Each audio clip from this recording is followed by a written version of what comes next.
Officer down! I repeat, officer down! Welcome back to 1033. This is your host, Nathan Kapler, a podcast created for a first responder by a first responder. If you are not a first responder, you still are welcome. This podcast is aimed directly at trauma and post-traumatic stress disorder. PTSD is complex and often misunderstood. Our brave men and women who serve our communities often end up with behavioral and psychological issues as a result of experienced trauma from their careers. My goal is to share what I know, my personal experience with PTSD as a retired police officer, and continue to advocate for mental health while providing support to those still in their careers. This podcast is not a substitute for professional medical help, and I strongly suggest if you are in fact suffering, you seek out professional medical advice. Please join me on this episode as I continue to expose the reality of PTSD challenges. I hope you enjoy this week's episode. Welcome back to 1033. Today we are joined by a very special guest, Mark Bouchard. Mark comes to us with over 15 years of policing experience. He started out in Delta Police at first, but he's now an RCMP officer in Williams Lake. Mark, it's an incredible honor to have you on the show today. I know you're going to do this topic wonders. You've already connected with me. You're already talking about PTSD, and I know where your experience is at, what you've experienced. Not only that, but the healing journey that you've gotten yourself onto and the things that you've learned. And I'm really excited for you to share with us your perspective into what life is like for a first responder. So first of all, welcome to the show. Thanks a lot, Nathan. I love the show, listen to it every week, and I'm super excited to be here. You're too kind, my friend. I would have totally accepted you if you said you hadn't listened to any of these shows. And that's the approach I take with podcasting is my work is here, just connecting with people, helping them now get their stories out, because season 1 was my story. But now we're going into season 2. And we already have one episode out right now at the moment, and we're recording you. Your episode will come out a little bit later, but your story, let's start with your story. Where does it begin? Oh, wow. I got hired with the Delta Police in 2007. I spent a bit of time with a knee injury, hit the road for my version of like RFT or Block 2 right at the end of 2008, and then graduated 2009. Did about 5 or so years on patrol. I love patrol work. It's really enjoyable.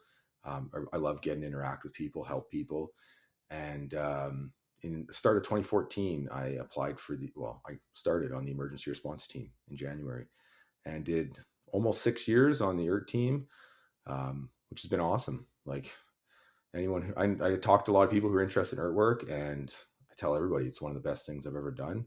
I never even meant to be on ERT. Like many people, in their police applications, they want to do ERT and K9 and major crime or homicide or IHIT. And I showed up for my chief's interview and told them I wanted to be a school liaison officer because I really like coaching and teaching and helping kids, and somehow wandered my way onto an ERT team.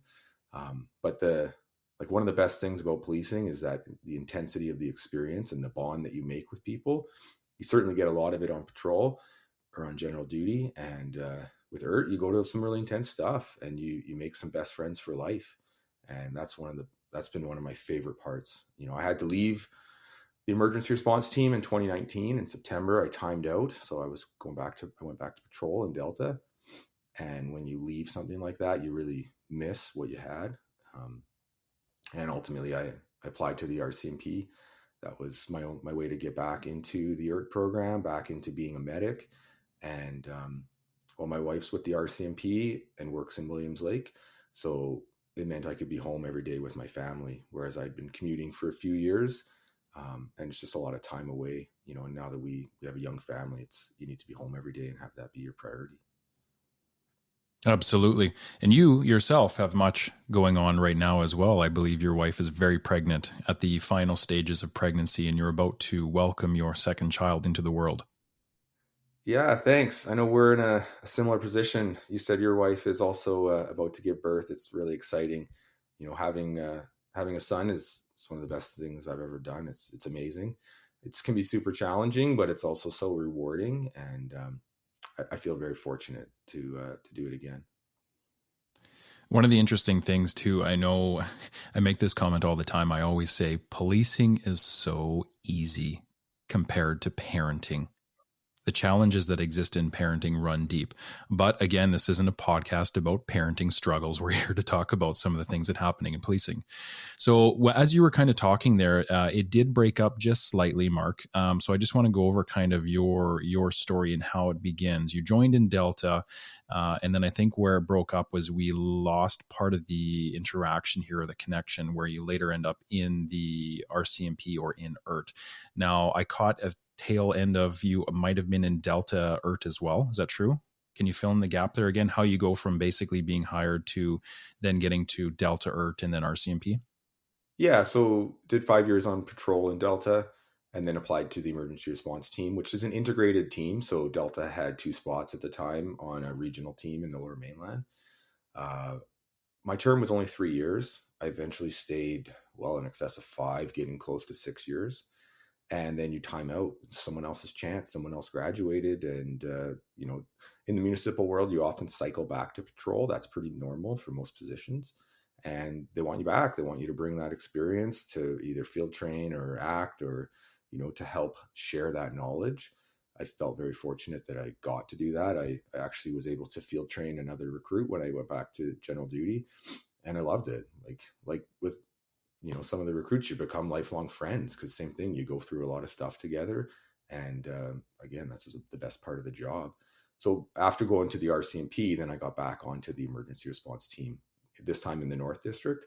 So I got hired with the RCMP in late 2020, started on the emergency response team in early 2021, and I've been back on that team, still am. Your ability to teach and give back is already showing up in this, as you reflect on this part of the story, and your ability to grow with the job and then come back into positions and help others. And I applaud you for that. It's something you talk about too earlier on, about how you're very passionate about teaching and helping others grow. And I think that's one of the beautiful things that make up the service men and women, is that not only do they have these passions to serve their communities, but they want to see people succeed as well. And for you, that's very evident very early on in your career. Now, if you're to reflect on the type of person that you were maybe emotionally or morally prior to joining the police, how would you characterize yourself, or how would you describe who you are? And what I'm trying to do is just kind of set a tone of, the person that was Mark Bouchard prior to maybe going down the path of having all of these traumatic things happen to you, and you now eventually get into the world of PTSD. Sure. I think I had a really positive upbringing. I have great parents. I have a great family life, had a lot of stability. My parents, they've lived in the same house. They still do since before I was born. A lot of support. I grew up with a big sports background, so I played a lot of hockey. So I played on some really good teams in minor hockey, and then played 5 years of junior hockey, played a little bit of college when I was at UBC, just a handful of games, and then played a year in Europe. So hockey kind of was my life, or was a huge part of my focus, which then transitioned after that over into policing. I think I was a bit naive to what policing was. Like I've, even as someone who sat in on a bunch of interviews, like for police applicants, I was helping in recruiting for a little bit with Delta, and everyone comes in and says, I want to help people, which is what I thought. And ultimately it is what we do, but it's very different than you think, because I wasn't used to dealing with drug addicts. I wasn't used to dealing with homelessness or dealing with death and pain and suffering. Like, no one really teaches you how to get ready for those things, and they can hit you like a ton of bricks, right? Like I've been there for many people's first next of kin notification, where they have to tell someone their loved one's passed away.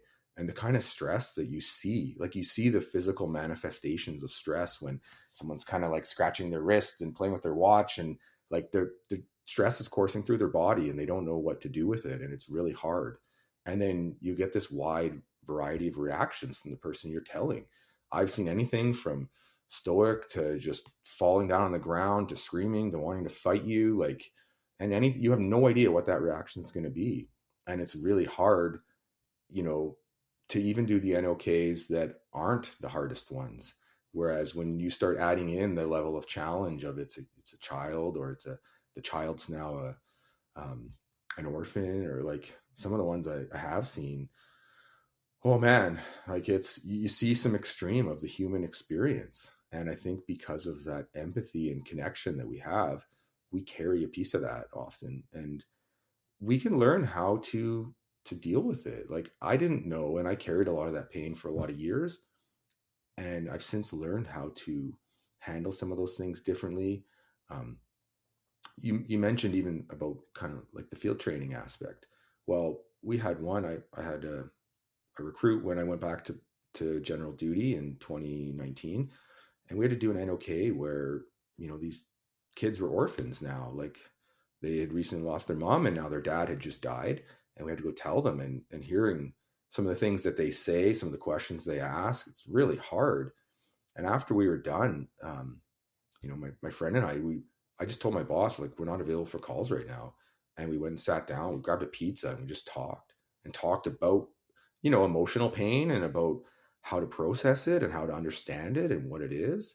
And I think it's really important that we share some of those kind of lessons, so that like I did, I had a bad NOK when I was a couple months onto the job, and for years I couldn't even think about it without breaking down crying. Every time I drove by the scene, it would bother you.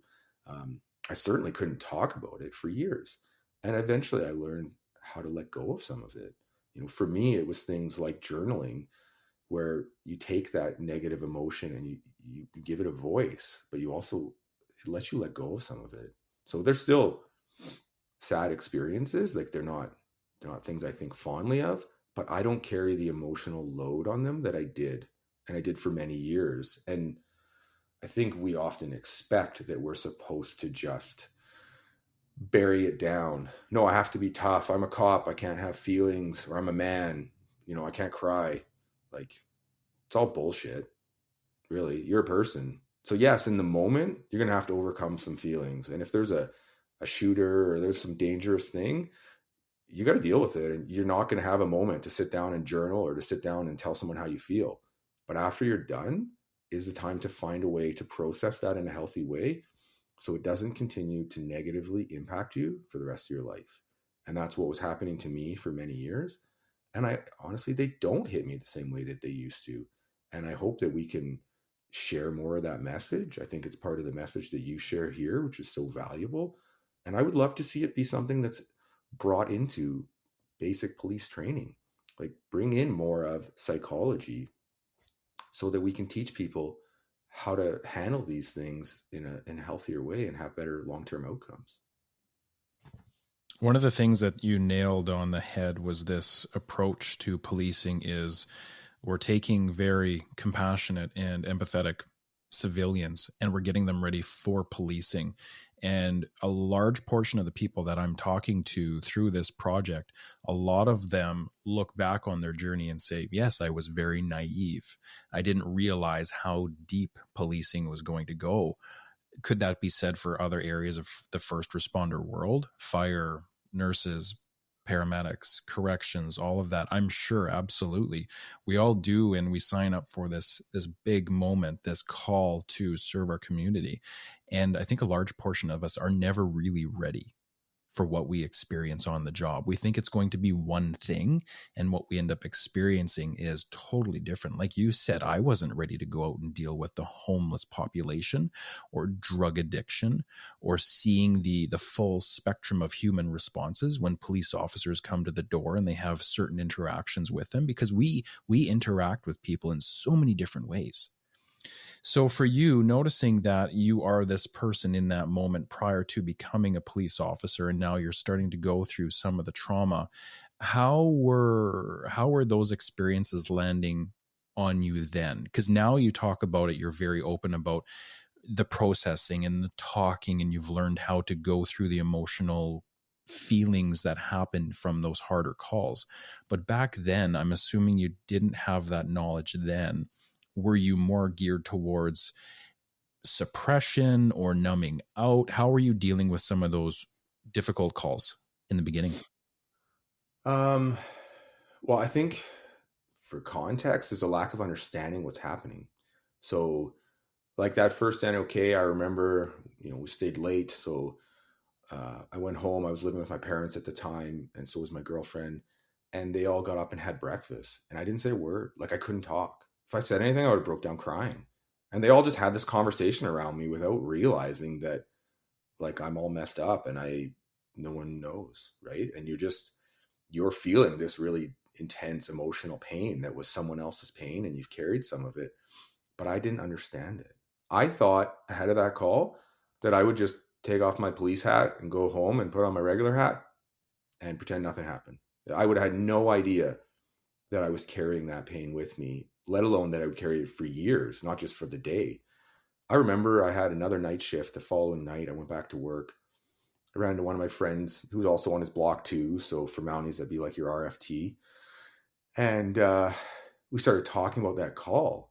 And he said to me, like, what's the matter? Like, you seem like you're getting choked up. Like, what's wrong with you?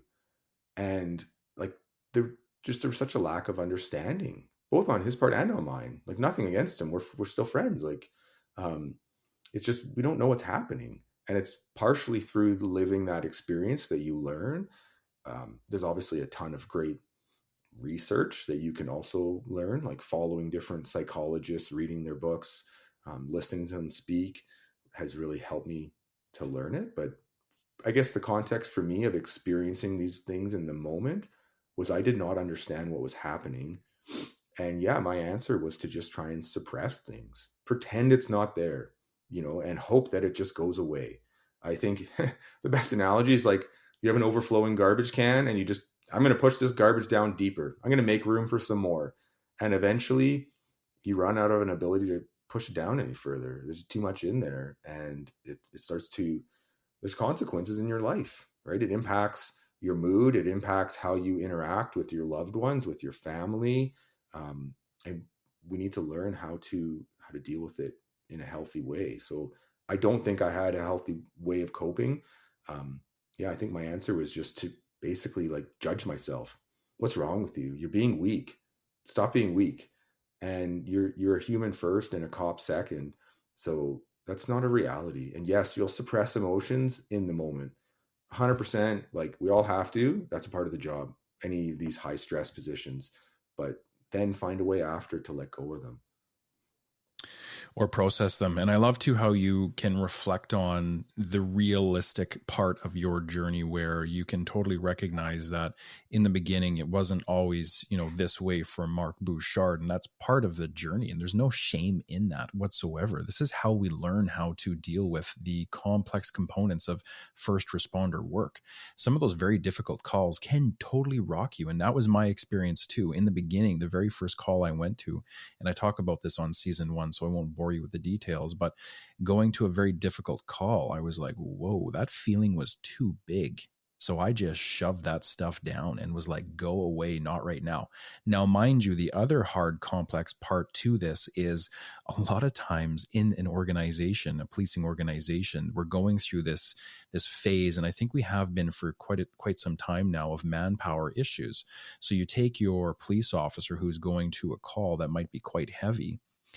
After they clear from that call, the very important processing time that they may need to get through some of those harder emotions that they experienced, they may actually not be able to get that in that moment, because they're now getting called to go to the next one and the next one and the next one. So now all of a sudden you're trying to cope by saying, yes, I have to suppress so that I can continue to go to these calls. And now all of a sudden, over the course of a 10-hour shift or a 12-hour shift, you've gone to 8 or 12 really emotionally charged calls that could be all trauma filled. And you go home and you're like, what did I just experience? How do I even begin to unwind this ball of yarn? Was that also something that you experienced? Yeah, I'd say my experience in Delta versus the RCMP was a little bit different. I think Delta is fortunate that they, I believe, have a little bit more officers per capita and per call. So like I always felt smoking busy in Delta, but coming to the RCMP and seeing what, contract policing and GD level policing, like there are an amazing amount of people who just find a way to get it done, even when we don't have, at times a great amount of resources. And there's times when I have friends, in the WatchCom role phone me like, hey, we're at half a minimums. Like, can you come help? And they struggle to get someone to come help. And that's a reality of that position. I certainly would agree with you that we often, like, you're just overloaded with work and stress at times. And I mean, you'll get different cultures and different work environments depending where you work. I've had other friends when they message me and say, I haven't had a call in 4 days. So like, we just have very different environments and very different realities of what our work can be. There are certainly some places that are extremely busy, and I think that can make it even more challenging when, as you said, it's always on to the next one. And I have talked to, numerous people who have told me about very major critical incidents and no chance to recover. Like, as soon as you're done that call, even though it's massive, whether it's, there's like an officer involved shooting, whether there's fatalities, there's a lot of trauma that's really impacting you. Hey, we don't have time for that right now. You got to get on to that next one. And I think when we do that and we do that for too long, it can lead to burnout and it can lead to some problems. I know for me, I've been on a team where we often struggle to get enough people to the calls. I ultimately worked like every day for a month. I don't think I got under 90 hours a week. And it impacted me. Like, you're not seeing your friends, you're not having any of that time to de-stress. You're always on high alert, and you just wear out from it. It's not good for us.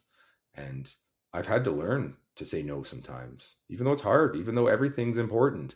That next call is always important, but sometimes you need to take care of yourself as well. And I mean, I ended up off work for probably 2 months, and they had to find a way without me. And it's like that for some of our units. So there are times we need to have that self-recognition of what we need and to take some of that time off and do things with our family or our friends or things that are good for us and our mental health, so that we can recharge and so that we can be there in the long run to help more with the next one. But it does mean you can't solve everything. Like, that's just a reality that we have to accept. Very true. Very, very true. Sometimes it gets very difficult in the journey to ensure that you're still refilling or recharging your own battery, because those organizational pressures are literally knocking on your door daily, if not hourly. Like you said, now that you're out in a northern community, you are it. Right. So when they're below minimums and they're reaching out to you, you feel that pressure, because you know that, if you're sitting at home just trying to decompress or rest from work and your brothers and sisters are in the trenches fighting, you feel horrible by saying no. But you also have to learn that you have to say no, because you have to be able to show up to your next shift healthy and ready to go. And it's such a complex position to be in as a police officer. Now, I'm not going to talk about that just yet. I want to kind of go back a little bit further, back into kind of when you started to notice the changes in yourself. You may not have recognized at that point that PTSD was now starting to become a part of your world, but as you're talking about some of those issues that you're facing in those moments, in the connection that now is suffering with the family, what kind of person were you becoming as the trauma was starting to pile up? Wow, that's an interesting question. I would say I first started to see it after that first NOK, a couple months into the job, where I knew that it was impacting me, but I didn't really understand it. Delta has a CISM team, so Critical Incident Stress Management, I believe is what it stands for. But basically, they'll come talk to you after like major incidents and, offer you some coping strategies and just talk a bit about what's going on. And I remember someone came to talk to me and asked, hey, that's a tough call. How are you doing? And fine. I'm not willing. In my mind, I knew I was not fine. Like, sitting there in that talk, I 100% had that thought. And I also had the thought, there's no way I'm going to tell you that. And I think within our organizations, we need to work on the organizational culture to make it safe to be honest about those feelings of how you feel. so that you can actually manage and process and handle them. Whereas nothing against the person who came to talk to me, it wasn't a them thing. It was my perception. It was my self-stigma that I was going, what's wrong with me? Like, you can't hack it. Something's wrong with you. You know, that's my internal dialogue. And I think if we had people that, you know, came and talked to the people in training, talk to the recruits, and people that they respect and look up to, and who are in some of these positions that they want to get into one day, who talk to them about it, who normalize it, and not just for an awareness, but also for what to do about it. Like, it's one thing to say, oh, here's this problem, but it's a way different situation to say, hey, here's a problem and here's a bit of a solution towards it. I think that goes a long way. So that bothered me for years. And then you just start adding on new levels is kind of the way I would describe it. I don't think I was really aware of most of it at the time. There was another call probably about 2 years later where a guy pointed an imitation firearm at me, and I effectively should have, you know, used lethal force, and I didn't. That one, man, that hit me hard. And I knew. So even after that call, like, the kind of adrenaline dump that you get and the kind of like just stress hormone happening, I ended up telling my boss, I'm like, I'm not okay right now. Like, I'm not ready to take another call. You know, we had paperwork to write from that and statements and whatnot.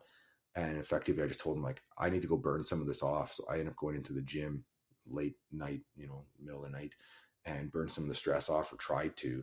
But I was really affected. And I remember after that call, I went home, and my girlfriend had been staying over at my place that night, and I saw her that morning. I just walked in the door and she looked at me. She's like, oh my God, what's wrong? What happened? Like, I didn't say a word. I didn't text her. She didn't know anything about it. But I think the people around us know us and can just, whether they can see, whether they can hear what we're saying, it's the little mannerisms that we have. And I think it was pretty clear that I was affected. And I remember going back into work the next night where we did a debrief to talk about it. And I was so worried about that my teammates wouldn't trust me. Like, it was the stigma on myself. It was like shame and guilt. You know, there was a less lethal operator there. One of my friends who had a taser out, and, you know, I exposed not only myself, but him to danger if that had been a real gun, if that person had shot him. But I didn't understand the resistance to using lethal force, which is such an important topic. Like, you know, you go through training and they teach you how to pull a trigger on a gun in a range, usually standing in a little cubicle, and maybe you take a step 6 inches to your right. That's, you know, your movement after. But we don't really prepare you for the psychology of lethal force and lethal force decisions. And it's not just the ones where you actually do get shot at or do shoot someone. I've talked to members lots of times where, you know, there's a suicide by cop, or they almost have to shoot someone. Or I've talked to numerous members where they're half a trigger pull away from using lethal force, and those moments impact them because, you know, we do have this really natural resistance to using lethal force. Lieutenant Colonel Dave Grossman talks about it extensively in his first book on killing.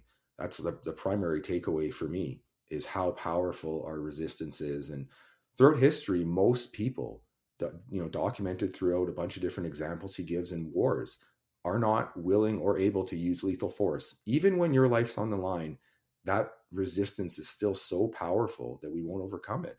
And he gives examples even in the animal kingdom. There are animals that would be considered very dangerous predators, but when they fight with each other, many of them won't use lethal force on each other.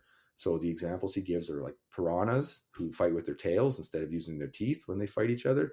The rattlesnakes, they'll wrestle with each other. Again, they don't use their teeth. I think what it is it's a part of our biology that goes back millions of years, that how hard it is. And even for many of us that overcome that resistance to using lethal force, it also comes with a psychological cost. And again, some people don't feel bad after, and they even wonder, what's wrong with me? Why don't I feel bad? And there's nothing wrong with you. Whatever your reaction is totally okay. But for some people, there is an emotional pain with using lethal force. And I felt a lot of guilt and shame for letting my teammate down and for exposing us to danger. And I was talking to a psychologist one day, and he said to me, he's like, so let me get this straight. You're really upset that you didn't shoot someone. And I had this realization that if I shot this person, I probably would have been in this psychologist's office talking to him, being upset that I had shot someone, because he was effectively telling me with his question that that's normal. That's common. I shouldn't say normal. That is a common experience for many officers. And I went, oh, like, it's not that, you've done something wrong and that's why you're upset. You're in a position where that's a really hard spot, and you're going to have, you might have emotional impacts either way. So that made me really want to learn a lot more about the topics, which brought me into reading a bunch of these books. And it's part of why, I've been writing my book, and why I've made my website and put a bunch of book summaries on there. Like a book like on killing, I wrote it on my website with a little brief overview where you can get a summary of it in, 500 or 1,000 words, whatever it is. And it's not meant to replace the book. It's meant to just, like, you should get this in training. If you're a police officer, this is a book that you should be exposed to in training. You just covered an incredible amount of ground in a fairly short time here. So I was just making notes while you were talking, Mark, because there were so many things that you brought up that were just so much value add to the conversation. Now I'm going to chase the shiny penny here first and be that guy who's just like, squirrel. So we're actually going to talk about the piranha, because I've never heard the concept of the piranha. Why are the piranhas still around? Well, the piranhas are still around because they fight each other with their tails and not their teeth. So they're not killing each other. Now, that is the power of evolution. So could you argue that, these piranhas, that there were piranhas before in the past that did actually fight each other and use their teeth? There probably was those kind of piranhas, but they kill each other off, and then now they're no longer. And the ones that exist now continue to go on and breed and create these next generation piranhas. And we're no different. And I have to totally agree with you in the bigger sense of, we as humans were compassionate. Let's hope we're compassionate. And in order to do harm to someone else or yourself, you have to be able to work through that compassion to do that. And it's very complex. And I think a lot of questions that get asked to people when they join policing is, are you ready to take a life? And we all say, yes, we are. Thinking that, okay, this is important. We need to say yes so that we can get into the job. The real component to that is that no one is ready to take a life. We think we might be ready because we've never experienced that. But I too, later on as a police officer, having had the experience of being asked prior to becoming, are you ready to take a life? I said yes. And I thought I was. Now, when I was thrust into a few situations where I had to draw my gun, and I was confronted now in situations where there was a male with a knife and my finger was on the trigger and I was ready to pull it. I was at that last stage where just a little bit more force, and all of a sudden, boom, we're now going into that bullet's now being sent. So I was literally at the cusp where I could have shot but didn't. And having that compassion in that moment, I walked away from that situation much like yourself, rocked. I never thought that, being in a situation where you were now forced to think about taking someone's life and not, you're now going back to the office and you are wrecked emotionally. Like you just went through something very, very traumatic. Now, much like yourself, the deep realization of this event comes into play of, okay, I'm going to have an impact there is going to be an impact to me, regardless of whether or not I shoot or don't shoot. It's just going to look slightly different. So you have to learn how to walk through these experiences, and they can be incredibly difficult. So the piranha example, I mean, I love that. I absolutely love that example. And I wanted to come back to that because I think a lot of us think that we can easily take a life. And for the most part, we're not designed to do that unless you're narcissistic or a sociopath, or you just lack that compassionate range for others, right? It may be easier for you then, but still, we're going to dive back into your story too at the same time. One of the things you talked about also was being approached by someone else and them saying, Mark, are you fine? And you said, yes, I'm fine. a large portion, I would say 100% of us are going to go through this point in our careers where we're going to be asked by someone else, a peer, are you fine? And we are going to lie through our teeth, and we are going to tell them that we are fine when we fully know that we are not. But the reasons behind that, there's no shame in that. We have to also dive into a conversation about why that takes place. And that's kind of where I want to come back to first before we continue to flush through a few more points here of what you just brought up. For you, I wanted to build on this thought because I think, too, it was really important for me to recognize in my own journey as a police officer that over time I was starting to trust people less. And then that trust then became an issue with other police officers. And I wasn't sure who I could turn to be vulnerable anymore. So even though I had maybe a stronger support system going in, now as a police officer, I'm having these experiences where my trust is being shattered because people are lying to me, to my face. They're trying to harm me, whatever the case is. And now I'm not trusting people as much. And that also comes into my world with my relationships too, with other people that I should be trusting, which are police officers. So I'm not stepping forward anymore. And I'm not like you saying, no, I'm not okay. I don't understand what I'm going through right now, but I can tell you I'm not okay. Every time I was asked that, I always says, no, I'm fine. I'm fine. You know, let's bring out the mask. Let's be the funny guy or distract or whatever the case is. Take the spotlight off of me because I don't want the world to see me in this pain right now. And that is something that we need to remember in the journey, is that in vulnerability in this process is the key to being able to work with your trauma and to not run from it or to hide from it.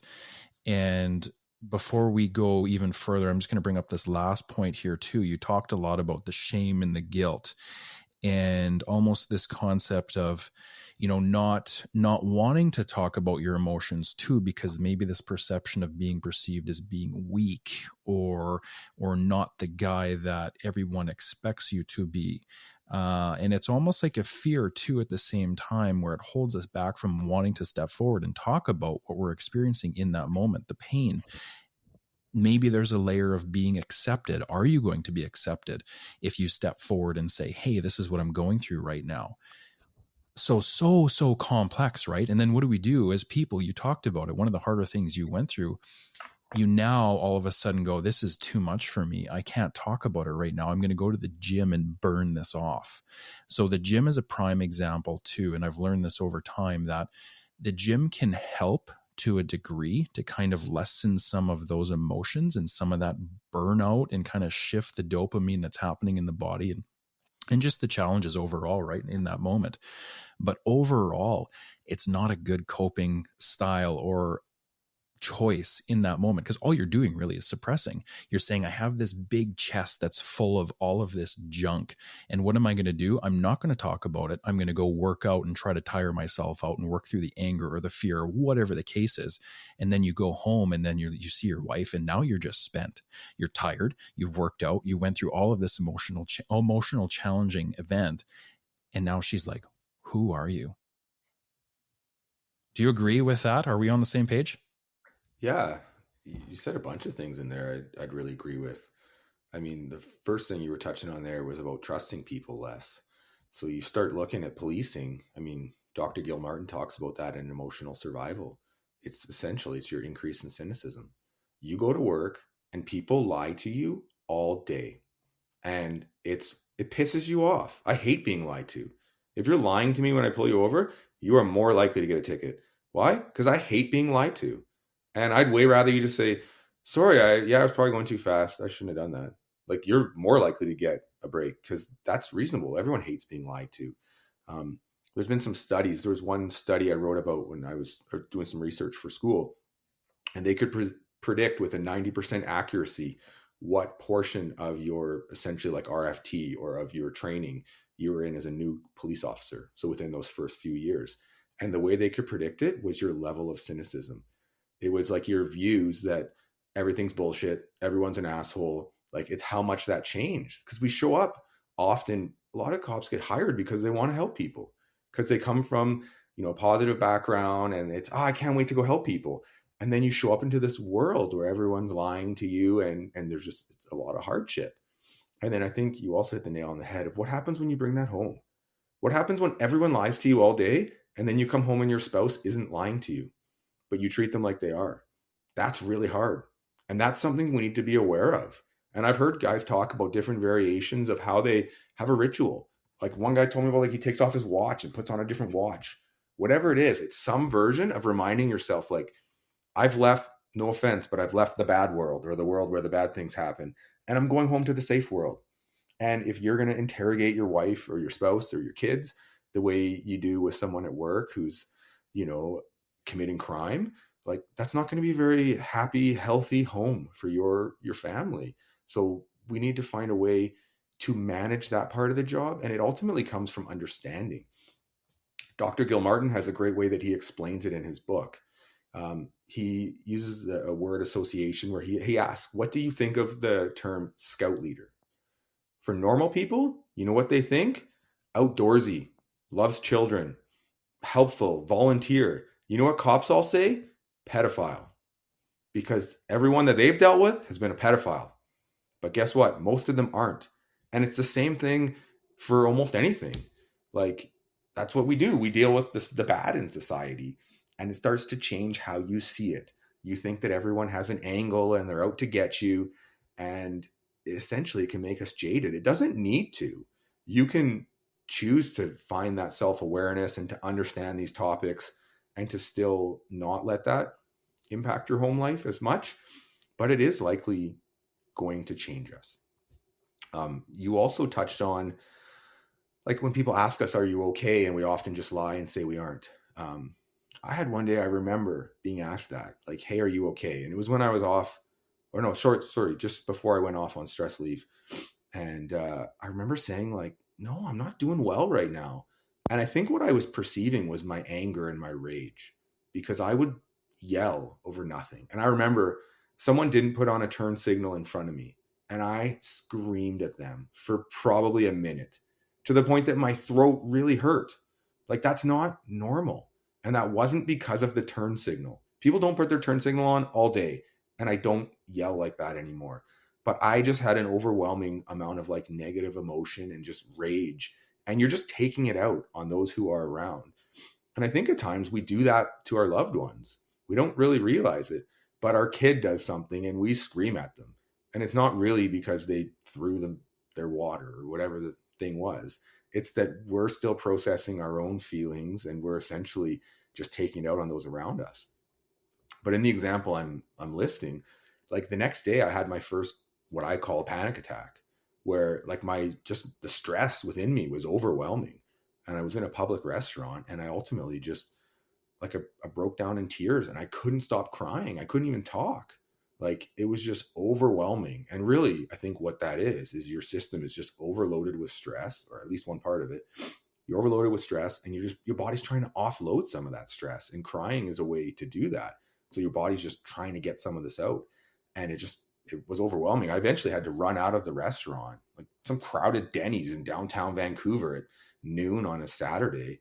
Like, there's people everywhere and you can't even talk. Like, I was trying to say what's happening to me and what's wrong with me. But I couldn't even say what. Eventually I just ran out of there, and I ran into my car and I sat there and I started doing effectively, like, combat breathing, tactical breathing, whatever you want to call it. But I regained some control of my physiology through my breathing. And that wasn't even intentional. That was just, I didn't know what to do. And obviously through work, we learn a bit about breathing and self-regulation. And that did help me to regain control. But I think that's an example where, as you start really feeling it, like, for whatever reason, I felt comfortable actually saying, no, I'm not doing very well. But I had trouble articulating what that really meant. And for me, I think it was just a recognition, or myself recognizing that, like, I was carrying a lot of stress, I was carrying a lot of anger, and it was impacting me. You talk about the Book of Killing, which was really interesting. I heard about this early on in my career. I never read it. I don't even know if I bought it, but I do know it existed. And I'm glad you're talking about it because it's a really important part, I think, for police officers to kind of prepare themselves for this event of you are most likely are going to get thrust into a situation where you're going to have to use, or at least consider using, lethal force. Now, anytime you can gain more knowledge into something that you have no knowledge base over is a win. So for many people, grabbing this book, I think, would be extremely valuable for you. Not out of a place of paranoia, but just out of a place of understanding kind of how killing happens and what happens to the people that are involved in those situations. And it sounds like the book does a great job of kind of going over all of that, Mark. The other parts I want to talk about too is obviously we're going to come back to this a little bit later, your book and your blog, which I think is phenomenal. And I think the reason why it's phenomenal for me is we need this so much so. I'm doing it here on the podcast. We need a book so that people can go out and they can buy a book on day one of becoming a police officer that lays the roadmap out for them of what can PTSD look like? How is it going to possibly happen to them? So again, you can arm yourself with the information, much like on the Book of Killing. So I'm glad you're doing these things, but I do want to come back to them in a little bit, and I do want to talk about them in a little bit more of a deeper sense.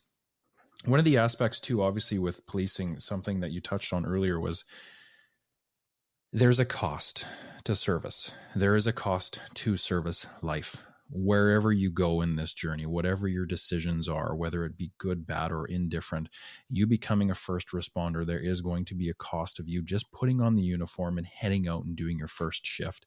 And you really have to pay attention to the person that you are when your journey begins and how now your journey is changing you over time. And one of the things that I love how you kind of reflect on is that you now start to paint a picture of, and this is so common in PTSD, is the anger issues that are now present. The negativity, the cynicism, the panic attacks, the anxiety, you're not being able to speak at times and get stuff out because you literally are going through such a broad range of emotional turmoil and being overwhelmed. You can't talk. Like, you cannot actually look internally and say, I'm experiencing sadness. When somebody asks you, how are you? Oh, okay, I'm experiencing sadness. Okay, well, we can deal with that. When someone asks you when you have PTSD, and they say, how are you? And you look inside, there's this box of like emotions everywhere. And you're like, I don't even know where to begin. I have all of this going on. I have the anger, the irritability, the hypervigilance, the cynicism. I'm not sleeping well. My nutrition's garbage. I'm not doing well in my personal life. I'm suffering at work. I'm going through depression. I'm going through anxiety. I might be having suicidal thoughts or suicidal ideation. You may be battling addiction, and addiction has many forms as well. So when someone says to you, how are you doing? Sometimes that conversation can go to, boom, here's all of the issues that I'm experiencing right now in this moment. So I'm glad that you took the opportunity to reflect on kind of how this now was impacting you and kind of some of the things that you were seeing about the person now that you are becoming. Yeah. So I want to touch on one thing you just said about basically with PTSD and how you can't talk. So there's a book called The Body Keeps the Score by Bessel van der Kolk. Have you read that book yet, or have you had a chance to check it out? Yes, I currently am reading it, and phenomenal book. Yeah, it changed how I perceive trauma. It revolutionized it for me. And so I don't know how far through you are, but he ends up talking about different parts of your brain and how, like, what happens or how they work. So he talks about one area called Broca's area, which is responsible for language. And so they know a bit about it. It goes offline with stroke patients, and they lose some of their ability for language because of that. And that's one thing when we're experiencing trauma or as the PTSD is happening, you can't actually put words to what your experience is. And that's really hard.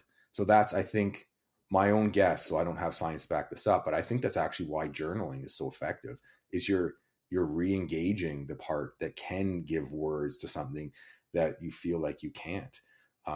There's also, there's a guy named Daniel Sundahl. I don't know if you're familiar with him. So he's an artist. He's a first responder out of Alberta who has transitioned into doing artwork around trauma and first responders.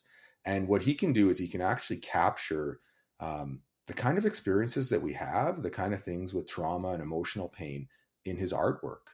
So Daniel, he's awesome. He's actually the guy I hired to create the cover for my book, to try and capture some of that, just to like, it's the things where you see some of his images and he'll, it's amazing the artwork he does where, you know, it's the back of an ambulance and there's an EHS worker there holding a doll. And there's like a little picture of an angel of a young child who's passed away. And it's capturing in an image, like the emotion that we see and that we often struggle to tell people about. Like even just thinking of some of those images, it makes me feel a little bit emotional just from the power of the emotion. And really what he does through that artwork is people can connect to it. So now it's, hey, I can't express it, but I can recognize it when I see it in an image. And there's another part of our brain that comes online when we first see an incident. So that's Brodmann's 19, which again, I got from Van der Kolk. It's not, I don't know this stuff well enough. I just know it well enough to repeat what I hear very smart people say. But basically that's what comes online when we first experience things. And what's happening with trauma, you're actually re-experiencing that. So when they put you in an MRI, you're not just remembering your trauma. Your brain is actually reliving that trauma. Like, and for the example they talk about, this is someone more than a decade after experiencing it, and it's still lighting up the part of their brain as though it's first happening. And it's because they're not just remembering it. They are reliving it. They are re-feeling it. And that's how I used to describe, for me, I had a lot of nightmares where I would always need to shoot people. And I would often wake up in a panic, reliving the same feeling of how badly I didn't want to shoot someone. Like it brought me a level of emotional pain. And I think it was my brain trying to process my experience and trying to prepare me for future incidents. And through reading books like On Killing and On Combat and some of the other ones on these topics, it helped me to understand it and to make peace with it, that it's not my decision. I've decided that I want to live in a safe society, and that comes with a cost. And there are people in Iraq and Afghanistan and a lot of places that wish they had what we have in our society. And that cost is that people need to provide that security.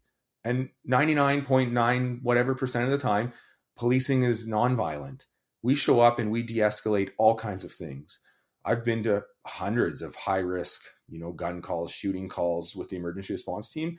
And almost all of them, we can safely negotiate and resolve and get someone to surrender without having to seriously hurt or injure them. But there are times that we have to use force and even lethal force. But I'm not going to carry that burden for someone anymore. And that's something I really had to learn. Our whole concept is like subject behavior, officer response.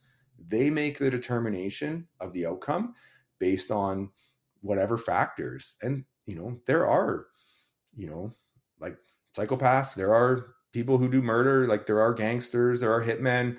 I get most of society doesn't know that and interact with that, but they exist. And there are school shooters. So, to get into policing, you need to be ready to actually confront some of that evil. And it really helped me once I made that realization that I don't determine the outcome, they do. And I'm thankful to live in the safe society that we do. And I'm willing to bear the potential cost. Like some of that cost is real physical pain. Like there are officers who die from trying to keep their community safe. And that's heroic. And that's like the sacrifice they made. They paid the ultimate price. And there are many who also pay it in a psychological sense that deal with psychological trauma from these type of incidents. And when you sign up, you are, it's courage, it's vulnerability. You're being vulnerable in both senses, physically and psychologically. And it's courage to go and take those on. But it's also super important. Like our friends, our families, our loved ones all depend on that. And without anyone willing to take that on, then, some of those people who want to commit bad things in the world can just do it. So that really helped me. It just took a burden off of me where it's not my burden to bear. And I think for a long time I struggled with that. And it's an important change in mindset. Just finishing off some notes here. Again, you covered some amazing talking points. And I think too, even as I reflect back onto my own journey, when I hit a point where I couldn't speak anymore about my PTSD, And this is something that I learned about down the road. I didn't understand it in the moment. And I have to agree with you. There's a part of the brain that literally, once you get so sick with PTSD, it just shuts off. You no longer can speak. And that's not a good place to be, because now you can't get that out. And for me, and this is one of the terms that I heard many, many times over through talking to so many different people, is you lose your ability to have a voice. You become voiceless now in your struggle. And that is a very, very harmful place to be. So I'm glad you touched on that. And again, this is definitely touched on in a book called The Body Keeps the Score. Definitely grab it. Definitely give it a read. It is worthwhile. One of the other things too that you talk about too is, and it's really important to talk about this because I think in my own journey, I was asked many times, Nate, do you experience flashbacks? And I never really knew what a flashback was, right? I thought that Hollywood, which depicts a flashback as being a very vivid image that comes into your head and it kind of washes out what's happening in front of you. I thought that's what a flashback was. What a flashback is what you explained perfectly. It's a memory that's stored in the mind. But what happens with that memory is a lot of times it triggers the body to go back to that same place and re-experience the same emotions that were going on during that event. So you now actually become detached from reality. You could be at home washing your dishes and go through a flashback. You may not see something, but the memory happens. And now all of a sudden, all of your senses are kicked up and you're into fight or flight with no stimulus around you.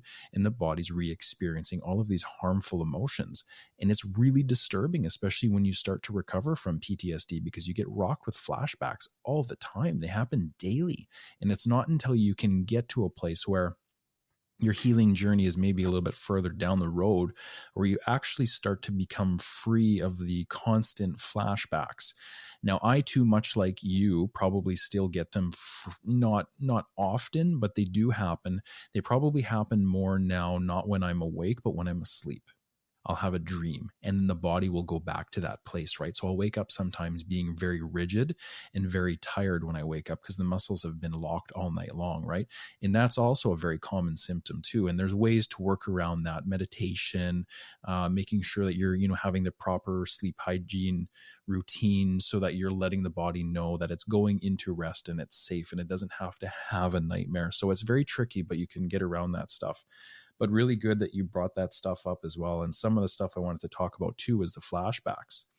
Now, for you, you talk about your story and how things are now changing for you. What were some of the unhealthy coping strategies that you were using prior to getting better? Are you willing to talk about some of the things that you may have been thinking you could use in order to try and treat some of that difficult phase in your life? Yeah, I think the biggest one is alcohol. And I think alcohol has been a historical coping mechanism within the policing profession. I think it's why we used to have a lot of the getting together after shift and having a beer. I think that's where that likely developed, which, organizational culture basically says how we do things around here. That comes from Edgar Schein, who is, one of the top researchers on this topic. And he says really what that is, it's the senior people teaching to the junior people a way of dealing with internal and external problems in a way that has worked well enough to be passed on. So I think that's what alcohol has historically been within policing. The problem is, by the works well enough, is effectively it makes you feel better in the moment. Like it decreases your stress or anxiety or whatnot, makes you feel better in that moment. But I would describe it more as like a negative feedback loop that is making it worse in the long run. So it's going to negatively impact your sleep. Often it's going to negatively impact your life, your relationships.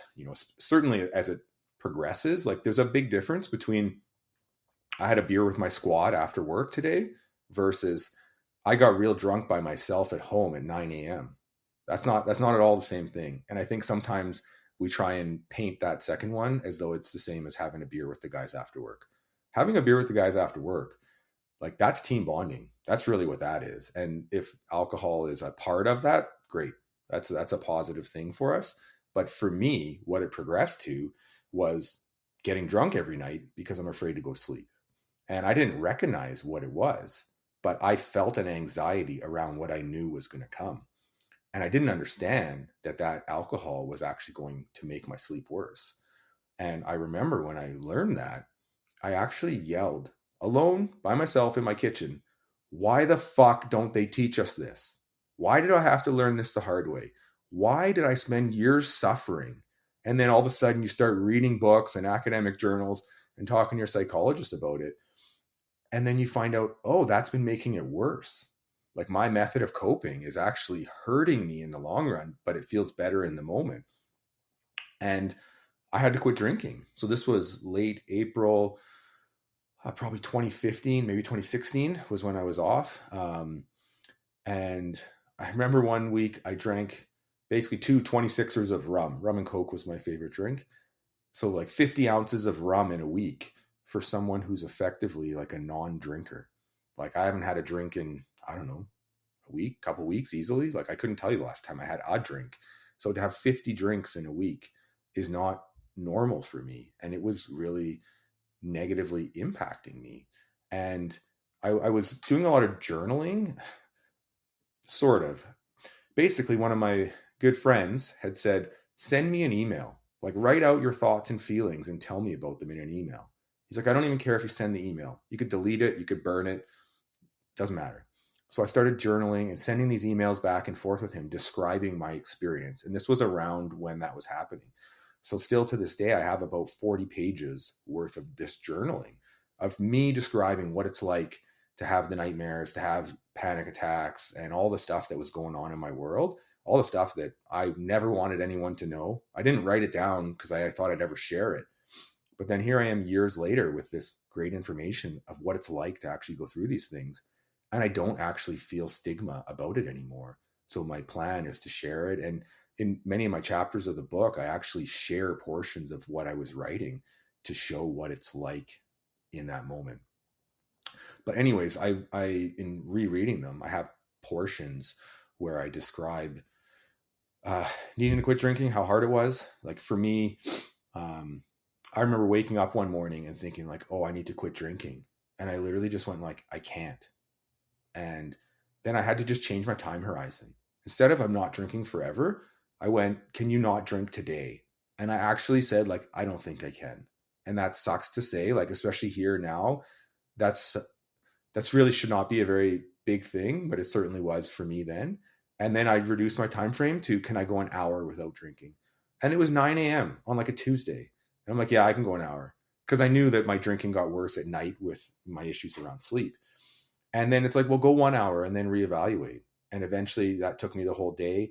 And then I wrote on my little whiteboard on my fridge, I didn't drink today. I won't drink tomorrow. That turned into setting a goal for the week. Once I hit the start of May, I wanted to go the month without drinking. And that was too long. That was too big of a goal. That was too intimidating. So I set a goal for 10 days. I wrote them out on my board. And once I got that done, I set a goal for the rest of the month. And there was a level of social accountability. I told the people I was closest with. And 2 of them actually asked if they could join me. So one was a friend on my watch who was awesome, super supportive. And then another one was my mom. And she said, yeah, I won't drink either. And then it basically gives you permission to like talk to someone about it with them instead of like talking down to them kind of thing. So since then, I've had other friends who went through problems with alcohol, and I've done the same thing. Like, hey, you know what? If you're interested to stop drinking, like I'll do it with you, but you're not telling them they need to. It's an offer of support and accountability to do it together, but it's not a, hey, do this, because that's not going to be well received, right? So anyways, it was important for me, and my sleep got better. And I wrote about it as I was journaling. I'd say things like, hey, it's a, second night without drinking and I haven't slept better, like best sleeps I've had in months. So it helped me to learn, like when you're talking about PTSD, there's a lot that you can't control, but there's a little bit that you can. And that for me was power when I went from feeling like a victim to what's happening to me to being able to regain some of the control in my life that I then would describe as like the opposite of a negative feedback loop. It's like a flywheel where you're now building little bits of positivity. Now you slept better. And as you start learning about sleep science, like your sleep is what helps you to remember things. Like if your sleep's interrupted or disturbed, you won't remember things as well, the things you need to remember. But sleep also helps you forget. And for much of our trauma and the emotional pain, we need to forget a bunch of this. So right after it happens, you're going to have a lot of vivid memories of that incident. But here I am many years later after much of my trauma, and I've forgotten most of the details, which is really healthy for me to be able to let go of some of those. And I think we do a disservice not only to cops, but all first responders and everyone who's doing shift work. Why don't we teach you about it? Because I knew almost nothing about sleep. And then as I started learning it, like as I started understanding I was having problems, I started researching and finding some experts. And then as I read their stuff, I went, this is where I can take back a little bit of control. I can understand my sleep hygiene. I can understand my actions, and those will give me back some of my, just some of my control within my life. This is going to reach so many people today. This is going to not only reach them, but I'm sure so many people are going to be able to pull out the gems of your story and apply them to to their own lives, Mark. So phenomenal the way you approach this. And for anyone that's not attached to Mark or not aware of what he's doing on his journey, he's getting to a point where he is writing a book, and it will be coming out soon. We'll talk about that in finer detail too here.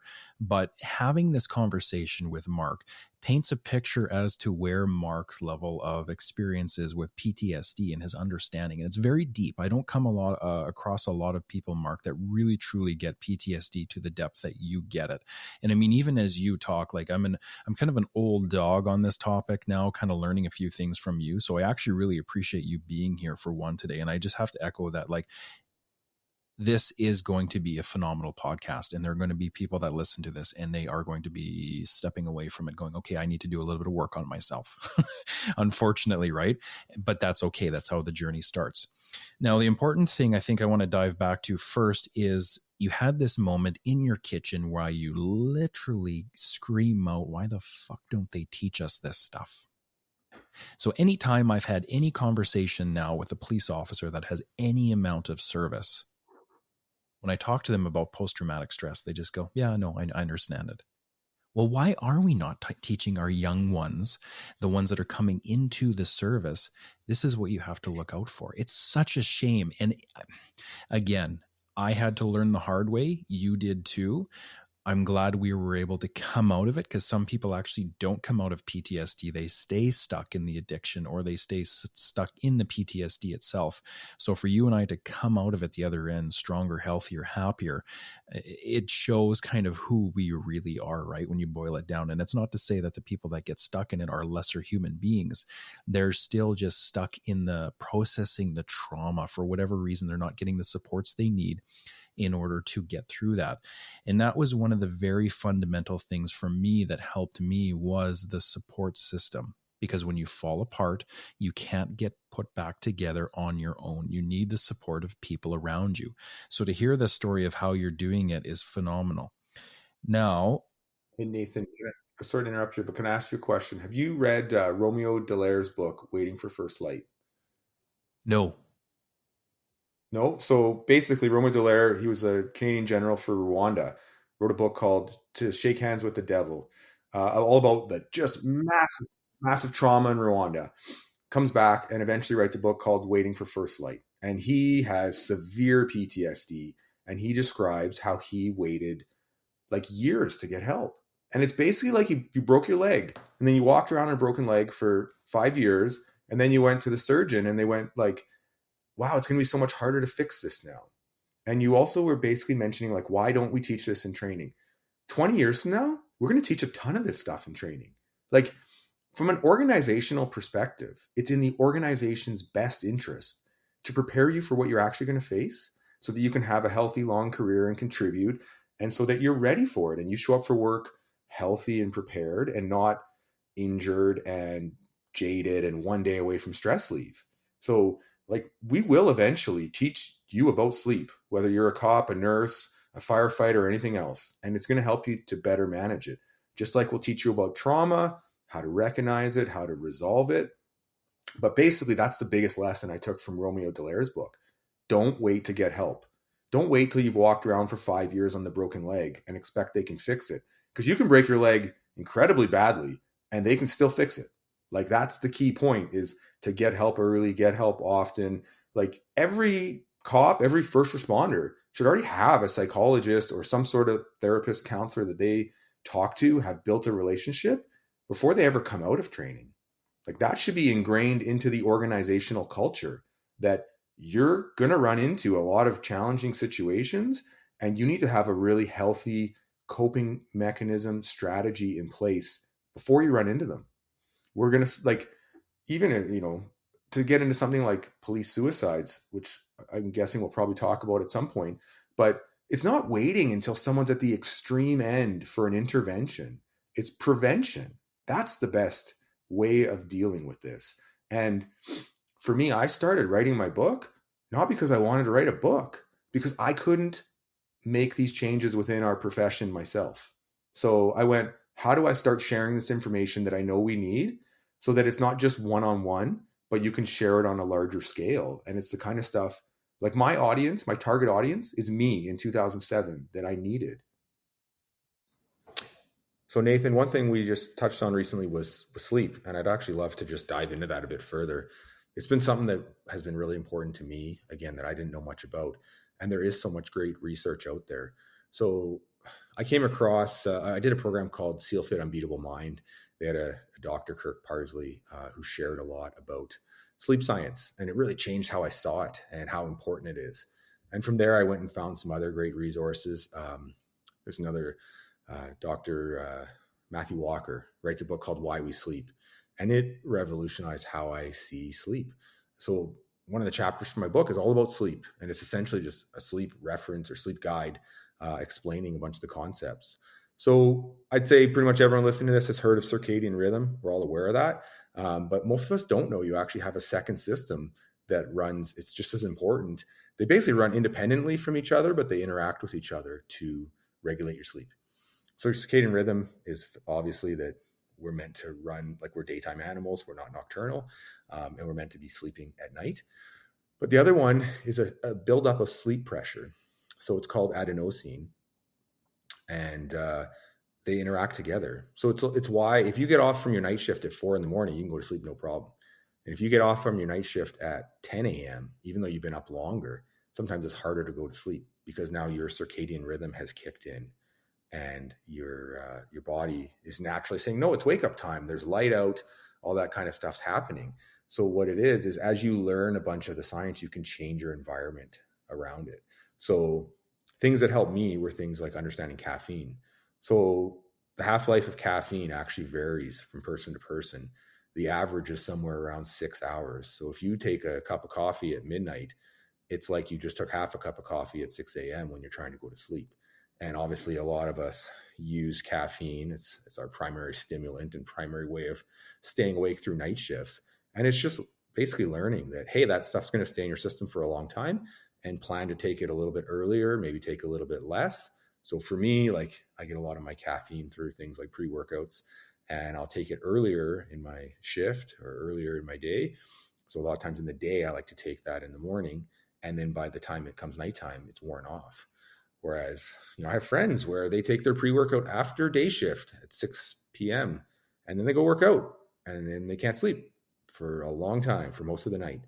And I've tried talking to them a bit about it, and it's just learning how to make those little changes. And basically adenosine and caffeine bind to the same, I think the term's neuroreceptors in your brain. It's almost like a parking space. That's the way I think of it. So the caffeine will sneak its way in there, so that you don't feel sleepy. So it's not that you're not tired. You're basically, it's like how like an opioid will mask your pain. The pain's still there, you just can't feel it. And it's the same thing with being tired. You are still physically, your body still has whatever going on, but you just can't feel it in the same way. And most of us, I don't think, really know about this concept. So it's why I've had times where I get called out and you're driving and falling asleep. But then 3 hours later, I'm still driving, but I'm actually less tired. So it's been really helpful for me to just understand my own sleep hygiene and how to better manage it. Things like having blackout blinds, darkening the room, making a cool space, even how I plan my sleep. Like sometimes I've heard cops or first responders complain about you got to switch from a night shift into a day shift like 24 hours later, and how brutally hard that is. It is brutally hard. But really for me, that's where you kind of plan it so you don't get quite as much sleep in the first instance. So you're still tired enough to then get back to sleep. And part of that too is change within the bigger picture, the bigger culture. Like our 2 days and 2 nights, our pattern is stupid. There's nothing good about it. You couldn't design a worse pattern for our bodies to need to fully adjust 12 hours every 2 days and then 3.5 days later. Because it's not 4 days off. It's 3.5 days off at best. Like how many people work a 6-hour shift and then call that a day off? I don't think so. But so really we need to look at better options. We need to look at things like, having straight 4 days and straight 4 nights, or doing a month of days and a month of nights. And there's still a bunch of challenges around that. Even things like naps. So when you understand kind of the how your sleep cycles work, you can plan your naps to either be in 30-minute cycles or 90-minute cycles, which will work a lot better just with your natural biology. If you nap for somewhere in the middle there, you're hitting a deep sleep, and then you're going to wake up feeling super groggy. So and actually, essentially, you're supposed to get about 5 sleep cycles a day.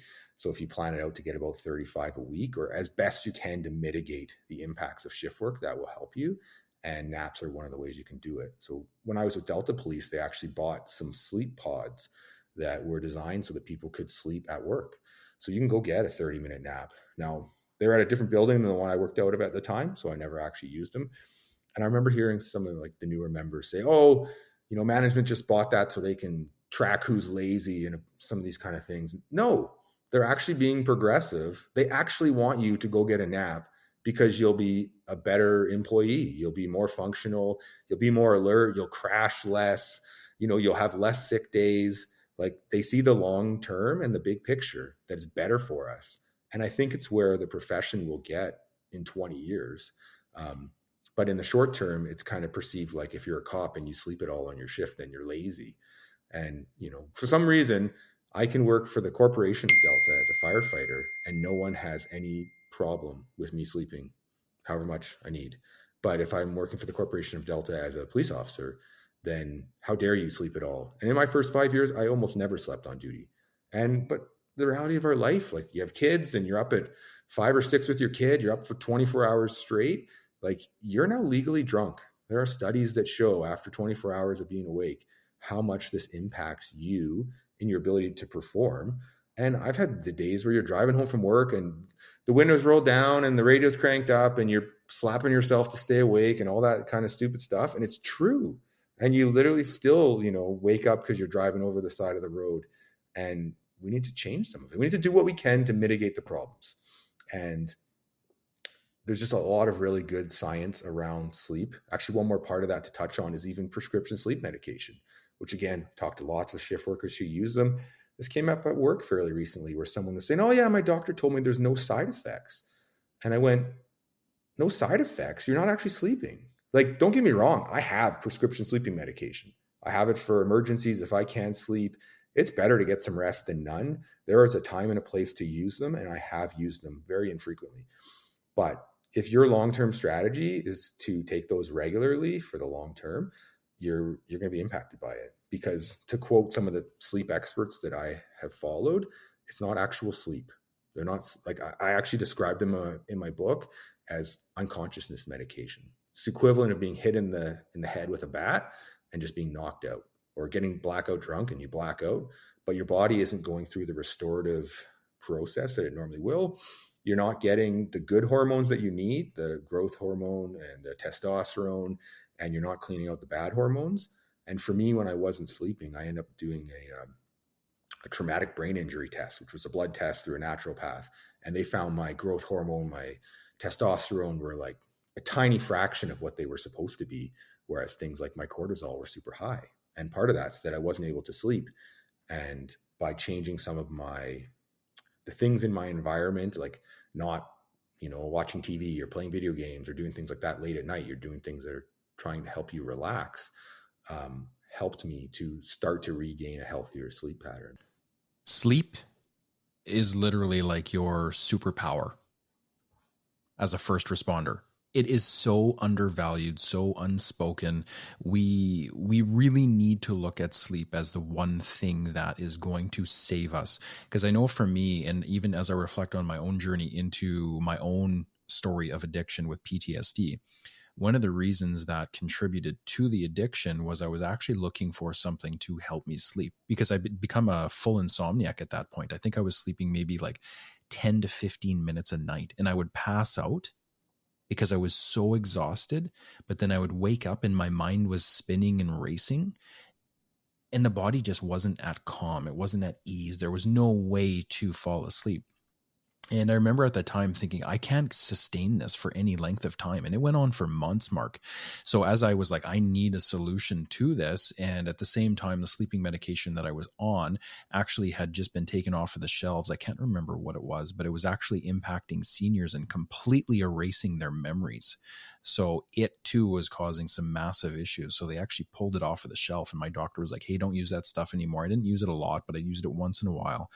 And the discussion about medical cannabis came up, and medical cannabis for me helped me. But again, it built into this narrative of now getting into a very slippery slope with you're going through pain and suffering, you're not sleeping well, the medical cannabis is helping, but eventually over time, you're going to need more to get the same impact so that you can continue to sleep.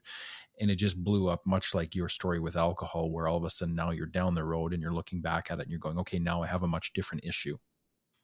Right. So for me, that was, I mean, a little bit of a side tangent there to what you're talking about, but still very much rooted in sleep. Sleep is one of the most important things. When sleep goes, everything else falls apart. If we can keep sleep together and we're still getting enough of it, and it's that good restorative sleep, I think a lot of our issues are so much more less significant. Yeah, I've heard Matthew Walker, who is probably the best expert that I've ever come across for sleep. And he talks about sleep and mental health basically being like bi-directional. So as your mental health declines, often it negatively impacts your sleep. And as your sleep is negatively impacted, it often negatively impacts your mental health. And within policing specifically, and most first responders, we get thrown into a world where your sleep's going to be messed up. So not only we throw you at some trauma and emotional pain and a bunch of other problems, but then one of your best mechanisms for coping with all this is highly dysregulated. And, you know, it should be no surprise why that there's a lot of problems that come with it.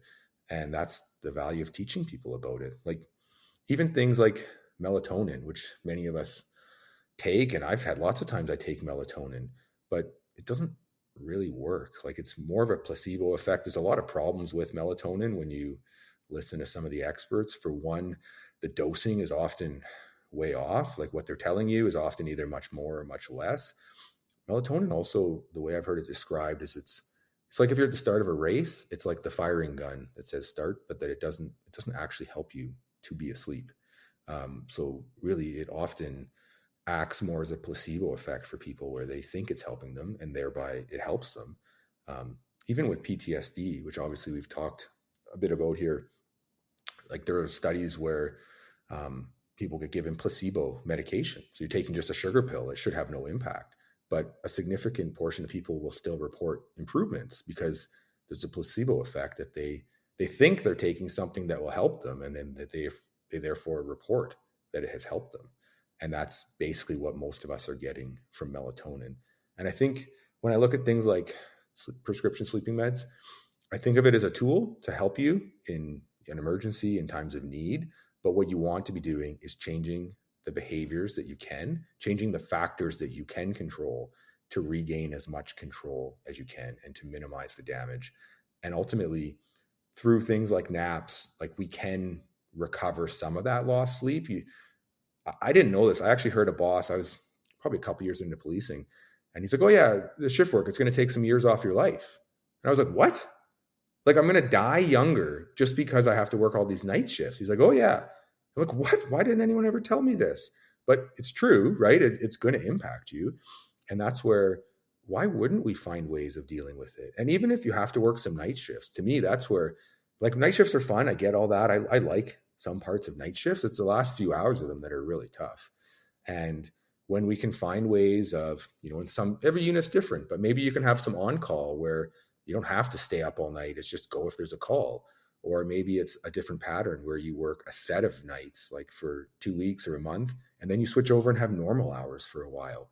It's probably a lot more effective to maintain that schedule for a limited duration than it is to alter your body by 12 hours every few days. Like, again, these experts say you can only really alter your body by about an hour a day, maybe two. So it's completely unrealistic that we would adapt to that and that we wouldn't have significant impacts from it. And I completely agree with you. Sleep is, again, it's literally a superpower for us.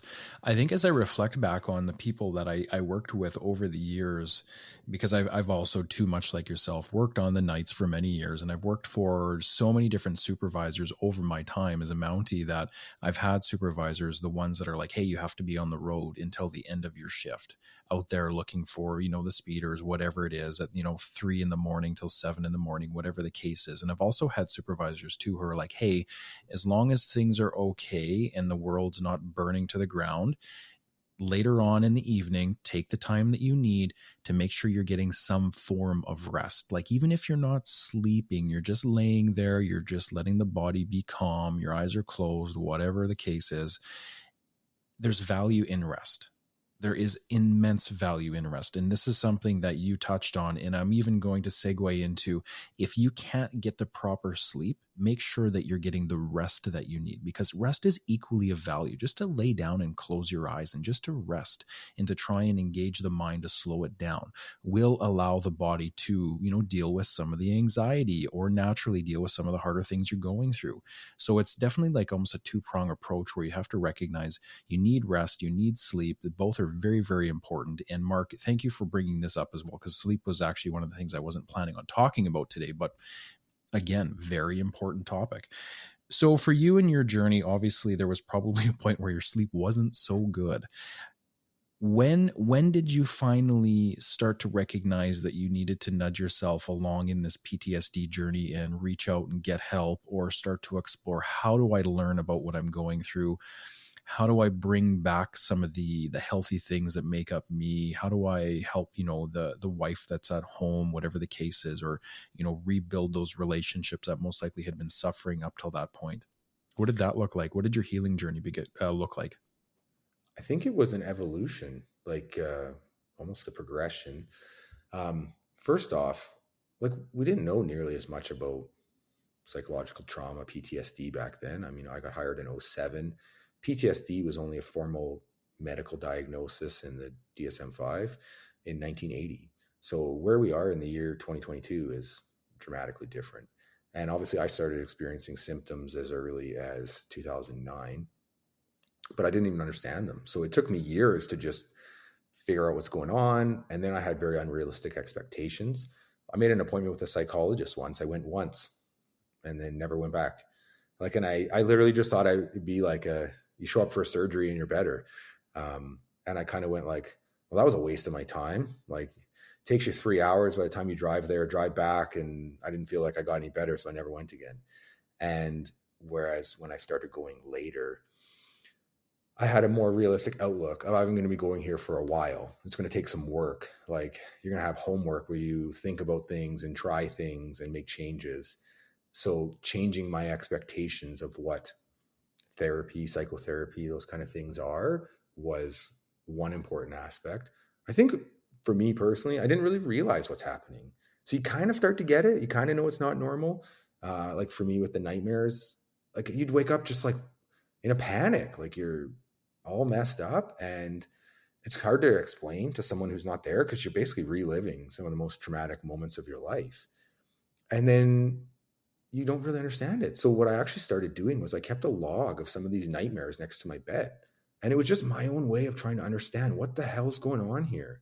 And it really helped me, because I didn't actually realize until I started doing that every time I was reliving needing to shoot someone, and that's the moment when I'd wake up, was in the, like, feeling the pain of how badly I didn't want to, but how realizing you have to.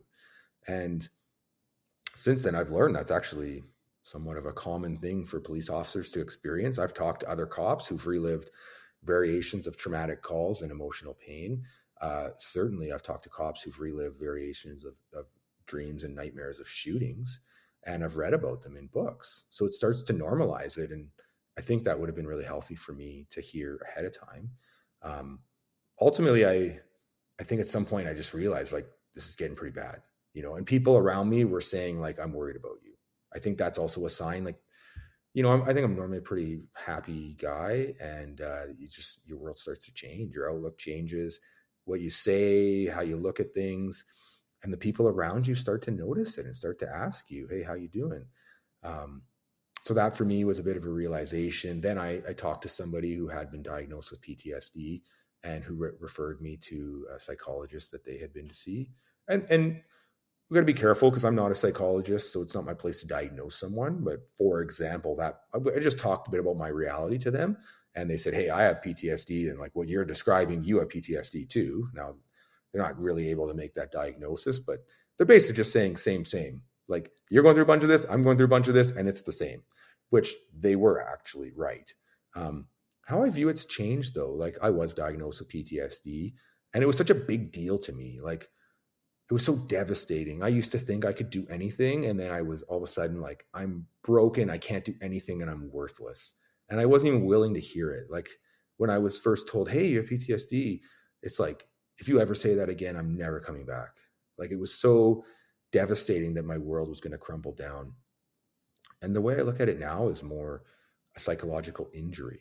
Like, even going back to Romeo Dallaire, like, many of us will have these injuries, and some of us choose to just stomp around on them for years, and they get worse, and our lives get messed up often. And like, you're worried it's going to impact your career, but it's actually by not getting help that it's going to impact your career in the long run. And the nice thing with an injury is you can heal. Like, and Romeo Dallaire talks a lot about like OSI, or operational stress injury, as opposed to PTSD. Like, I don't personally think that I have a disorder. I was once told I met the clinical diagnosis for it, but now I look at it like I had an injury and I've healed. So part of when I even started to write the book was I spoke as an example of post-traumatic growth at a mental health training session, a CISM session within the municipal policing world. And an RCMP psychologist came up to me after, and she's like, you had so many great things to say. You really need to find a way to share that with more people. And that was when I was like, oh, I guess I'll start trying to share it with some people. Like, it's something we'd been doing. I'd been doing one-on-one as a peer support member, and, in groups with R2MAR training, I'd probably done, I don't know, maybe 30 or so R2MAR training sessions for mental health. And I'd shared my story countless times. So I was really like willing to and comfortable with it. And that kind of helped change how I saw it. But I guess to get back to your initial question of how that transition for me to realizing it, I think it's primarily the people around you, or seeing the things in your life of like, oh, that's not normal.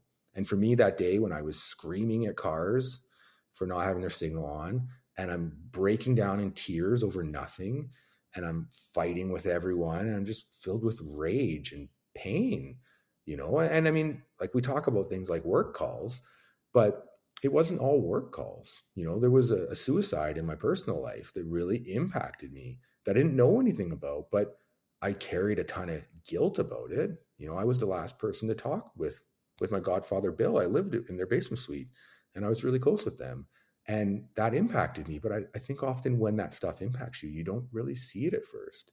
And then it's just that slow evolution of something's different. Things are different in my world. People are telling me things are different.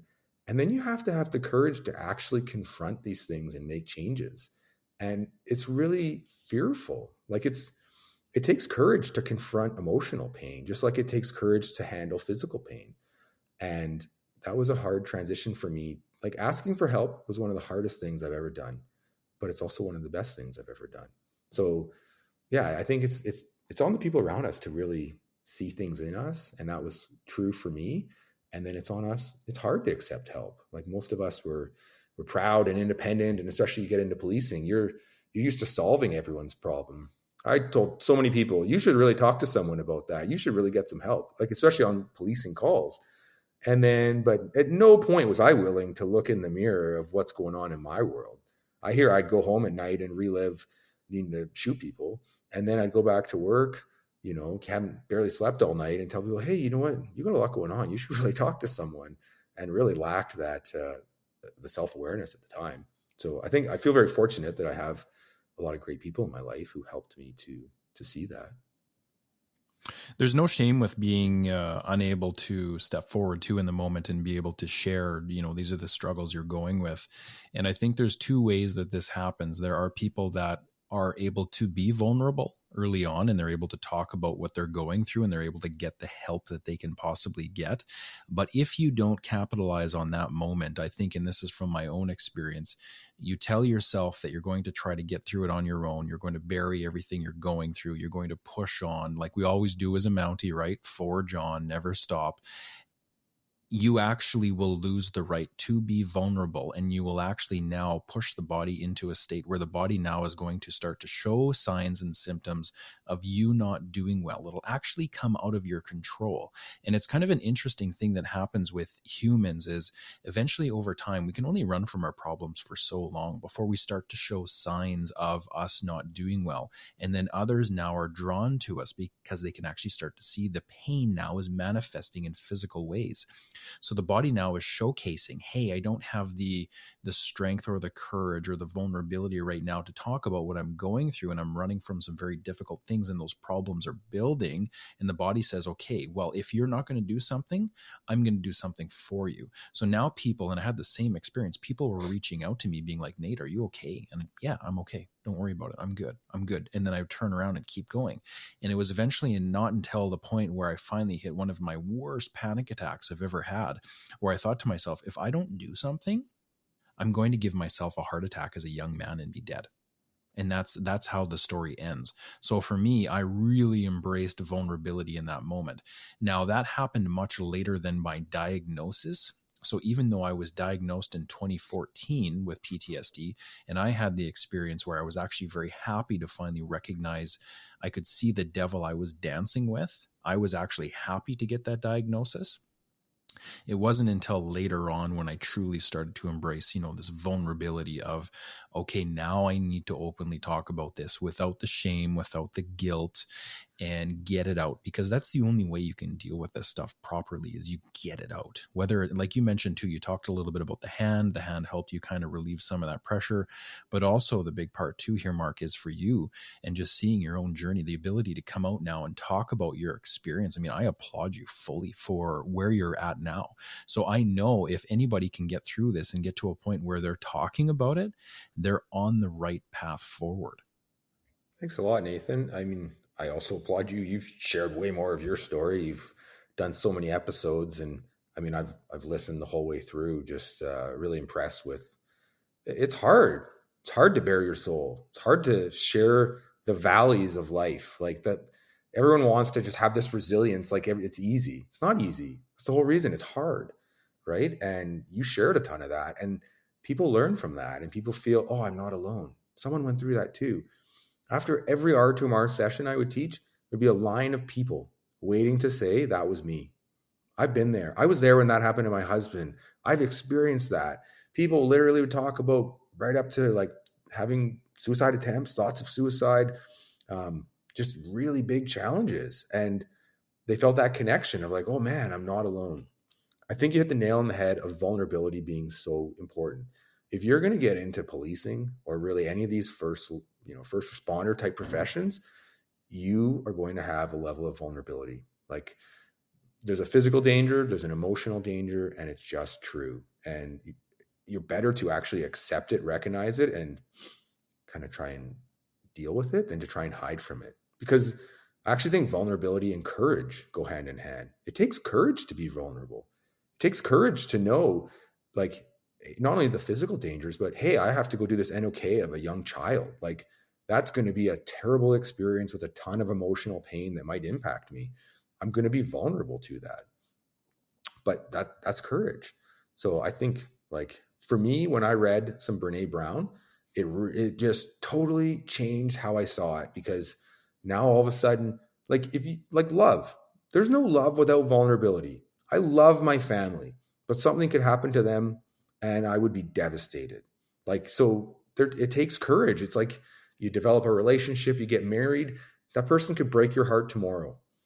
But that's vulnerability. It's like giving someone the power to crush you and trusting that they won't. And like, there's an element of fear of weakness just within policing, but I think there's another within being a man. And Brene Brown talks about that, where like that's what shame is for men. Don't be weak. Don't be seen as weak. Can't have feelings. Can't talk about feelings. What's wrong with me? I'm judging myself for feeling this way. Like, you're a person first. You developed to have empathy. And most of us, we get into this job because we have it and because we want to help people. So I think it's learning to understand that and just accept that you're going to be vulnerable with some of these things. And it's really connection that actually helps you to overcome it. Because when you feel alone and you feel like the first time I wrote, I actually titled it Thoughts from a Broken Mind. That was how I felt. But then it was one of our mutual friends who sent me a text about their experience, essentially with PTSD and psychological injuries.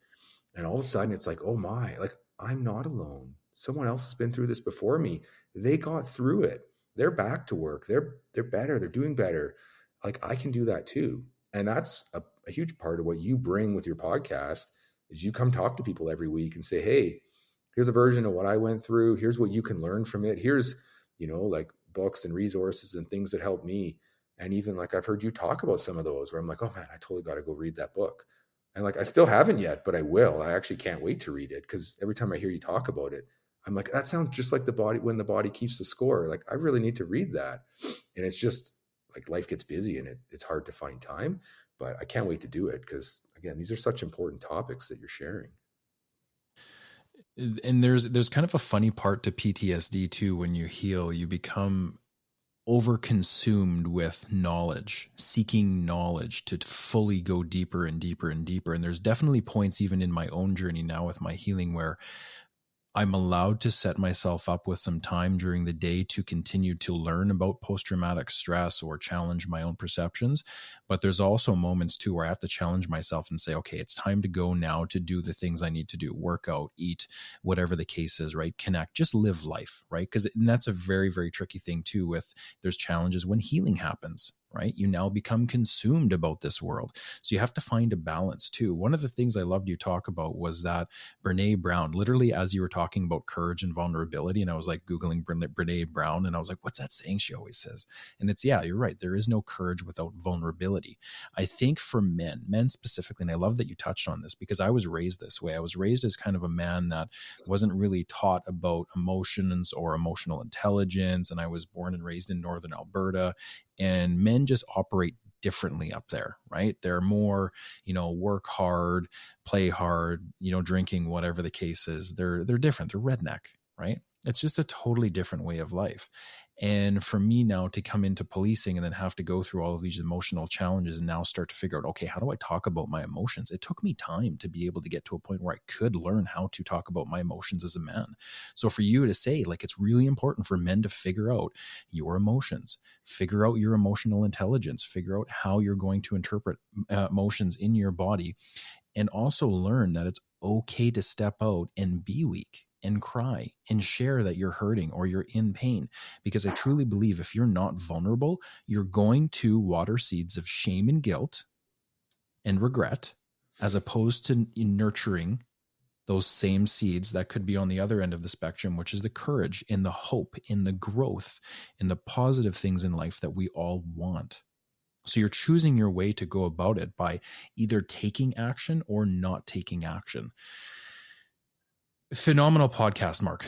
Absolutely phenomenal. One thing about you is we can tell for sure that you're definitely on a healing journey. You've stayed in the profession. I completely applaud you for that.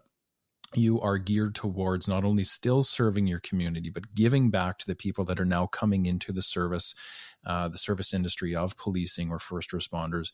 You're doing all of the hard work, you're giving back, and you're lending a hand to those in need. And that's phenomenal.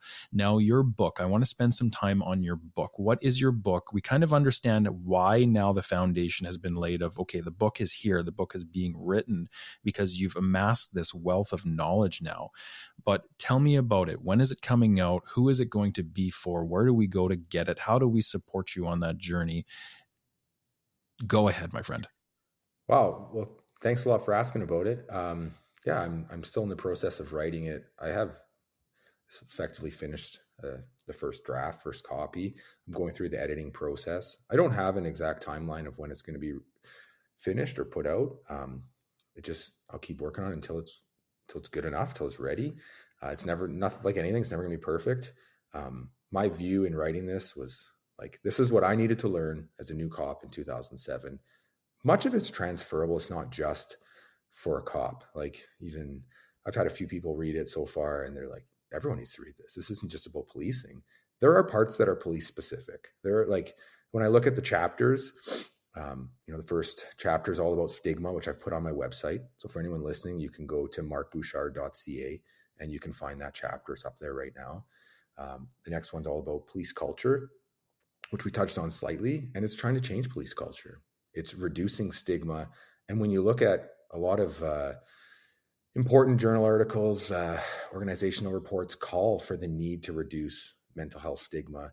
Even like we've touched briefly on a topic like police suicide. You look at the 2019 Ontario Coroner's review into 2018 police suicides, and it says stigma needs to be reduced on an urgent priority basis.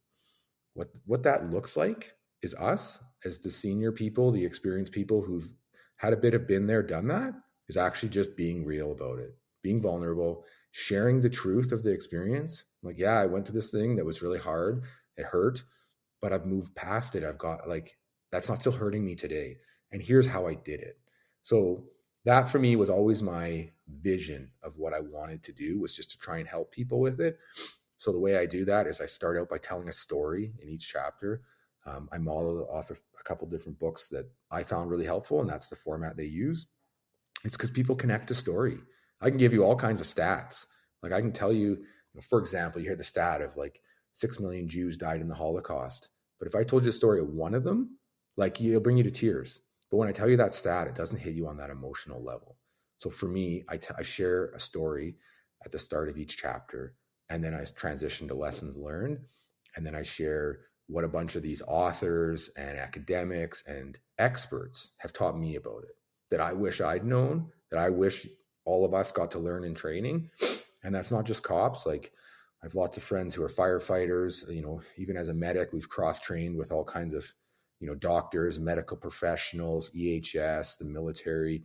Like, probably 80%, 90% of this stuff, the emotional pain, the trauma, is all totally overlapped. So I have a chapter on emotional pain, which is basically telling a story of a next of kin notification and explaining what I've learned since then. And even after writing that, I still, I took a call of a child sex assault that impacted me, that hit me on an emotional level. And so just understanding these concepts doesn't make you immune from them. But by learning healthy strategies, you don't have to carry it around for 10 years hurting you. You can let it go. I actually heard Dr. Jody Carrington say that once, where she's like, that pain you're carrying around in that bag on your back, you can just let it go and put it down in my office. Like, she's like, I don't even have to pick it up. You can just stay there. And she's right, but most of us don't learn it and don't know it. I have another chapter on post-traumatic growth, which, I share a bunch of my journaling of what I was writing and the lessons that I learned. Because, like, to me, that's how I now view PTSD. I don't view it as a disorder. Like, I was diagnosed with PTSD, but I'm not currently living with PTSD symptoms because I've healed from a psychological injury. There are different terms. Post-traumatic growth is the most common one I've heard, but, post-traumatic wisdom is another common term for that. I also talk about suicide as someone who's lived through the suicide of a loved one. As I said, my godfather, Bill, died from suicide. And there were some signs I wish I had seen that, again, we will see in people within policing. But I didn't know to say, hey, Bill, like, how you doing? Or talk to him about it.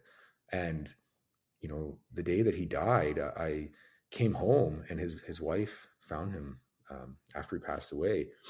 And she came out saying, like, Mark, I was screaming for you to help. Where were you? Why didn't, you weren't there? And I carried, again, so much guilt about it. And now I've studied a bunch of researchers who've spent their lives studying suicide, and it's revolutionized how I see it. Like, to me, the way I see it now is so much about pain. I start every chapter with a quote. And in that chapter, the quote, I might mess it up slightly, but it's basically, suicide is not a risk to be managed. It's a pain to be understood. And I talk about the story of several people who survived suicide attempts. And the lesson to learn is that they didn't actually want to die.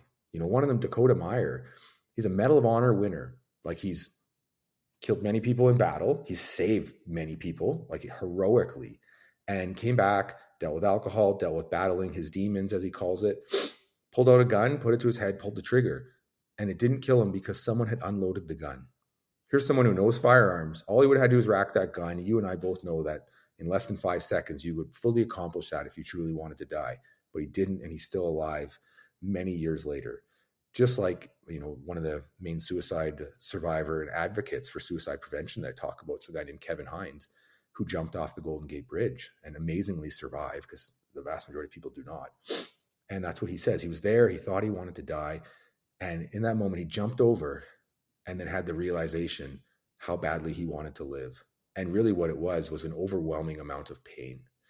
And I think we need to share that within policing, because there are stats that show how much higher our suicide rate is. I was actually just writing a summary for my website the other day that says that our stats are 56% higher compared to, at least in America, compared to those with other professions. And that's a study of like over 4.4 million people, and done by some of the top academics. One of them was Dr. John Violante, who's a 20-plus year cop and well-researched, published academic.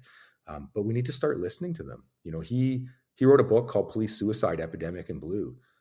Like, every cop needs to read this, but we don't. Like, I have an app that tells you how many copies a book sells. It doesn't sell very much, and it's not about the book sales. It's about sharing all that information, where he explains that, like, even things like night shifts, the more night shifts you work, the higher your chance of suicide, irregardless of all the other factors. Again, it goes back to like what we talked about with sleep and your dysregulation of your hormones, but most of us don't know that and aren't exposed to it. So really, the vision of this book is just to share a lot of that. I'm about halfway through the editing process, but I'm not in a rush to get it out, because I want to make sure that it's as helpful as it can be. I want to have some people who I respect to look it over, to give me insights. It's people like yourself. I'd love to send you a copy before I put it out, so that, hey, how can I make this more helpful for people? How can I make this more helpful for the people who need this kind of information? And then I touch on a few more topics like organizational stress, moral injuries, sleep, even brain science. I technically called it, what was the title there? Sorry, it's eluding me for 1 sec. But yeah, basically I just go through a bunch of how like our brain functions. And it really helped me to understand how our brain works. Like, the first working title I had for this book was The Day My Amygdala Screamed at Me, which is how I described that first incident I was talking with you about, where someone pointed a gun at me. My brain just talked to me differently. But when we understand it, we can cope with it. So now what I've done, I learned after writing the book, or most of it, that basically no one reads your book.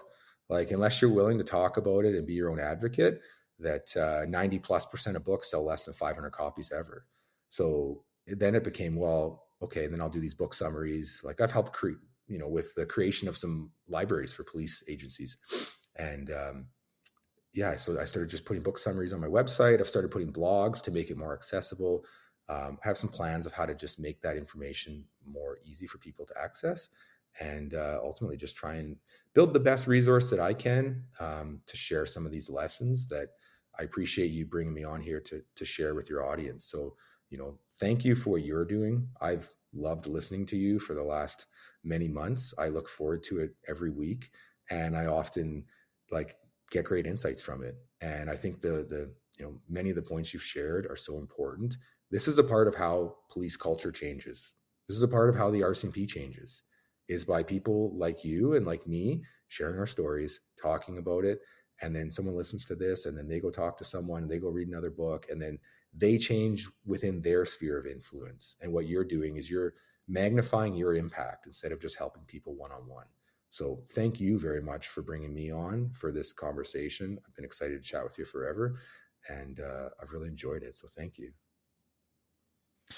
Mark, it was an absolute honor to have you on. Thank you for the kind words. What I want to do, and I want to say though about what you're doing obviously with the blog, is when people listen to this episode, please get out, please start helping Mark by just reading some of the stuff that he's putting together. It is going to help you overall in your life. And I think one of the big things that you touched on that I'll talk about here before we wrap this up was how, even though you and I'm retired police officer, you're still active, we went through this as first responders, but more specifically police officers. We went through so much stuff that happens in life that we can actually take what we've learned and also give it back, not only to the first responder, but to anyone with any type of life experience, really, like depression, anxiety, post-traumatic stress, suicide, addiction. I mean, these are not first responder only issues. These are human issues. And I think one of the cool things that first started about giving back to the first responder community was just that, my experience and where it led me, and how someone can take whatever they wanted from it and learn, has now shown me that even in season 2, as I'm connecting with first responders, these issues are very human issue, and they actually transcend beyond the uniform and the badge and all of those beautiful things. So I hope at one point in time we can openly talk about a lot of these struggles that happen, because so many people suffer in silence. And one of the big questions I was asked yesterday while I was doing a podcast for someone else was, what's your one takeaway or your give back for mental health? And it's that we all go through this stuff. Every single one of us. Every single one of us is going to go through the depths of mental health and not feeling well at some point. So why not get out and start talking about your mental health and stop hiding behind it and thinking that if you talk about it, you're going to be judged or you're going to experience shame and guilt and all of these different things. Now, I also had to reflect on that too as I started the podcast, because I felt, okay, I'm fearful of now coming forward and talking about all of these different things. But what that has taught me is that amazingly supportive people show up when you're real and you talk about the human experience. And I have had no negative feedback whatsoever, not one person. So what does that go to show you? It shows you that we all understand this topic so well, and we all need to get out and we all need to start having this conversation as much as you can. And there's actually no shame behind talking about your mental health. None. Zero. It's all within. Nathan, I want to jump in and add one thing. Is that ultimately when you share it with the right people, it's what helps you. Like, that connection is power, and it's the thing we fear, but it's the thing we need. Like, that your shame, your stigma, it's what's hurting you, and it's what's keeping you isolated. And that isolation is actually a really big risk factor.